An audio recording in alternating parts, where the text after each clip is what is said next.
वहीं मदरसों की ईओडब्ल्यू जांच पर इलाहाबाद हाईकोर्ट सख्त। हाईकोर्ट ने मदरसों की ईओडब्ल्यू जांच पर फौरी तौर पर रोक लगाई। ह्यूमन राइट कमीशन पर हाईकोर्ट का सख्त तबसरा। मुसलमानों की मॉब लिंचिंग के वक्त चुप रहता है कमीशन। अपनी ड्यूटी निभाने की जगह जांच का हुक्म दे रहा है। मदरसों की ईओडब्ल्यू जांच को हाईकोर्ट ने बताया गैर कानूनी। यूपी के 588 मंजूरशुदा मदरसों की जांच का हुक्म दिया था।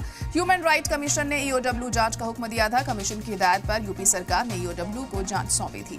11 मई को अब हाईकोर्ट मामले में अगली सुनवाई करेगा। इलाहाबाद हाईकोर्ट ने हाल ही में ह्यूमन राइट कमीशन के काम करने के तरीके और उत्तर प्रदेश के मदरसों के खिलाफ जारी जांच के हुक्म पर तबसरा किया।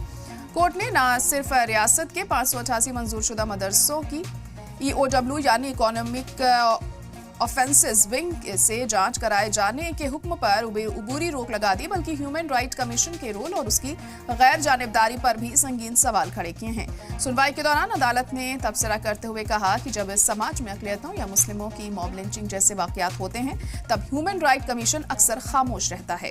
कोर्ट ने इस बात पर हैरानी जताई कि जो कमीशन हुकूक इंसानी के तहफ़्फ़ुज़ के लिए बना है वह अपनी असल ड्यूटी निभाने की बजाय अब मदरसों की माली जांच का हुक्म दे रहा है।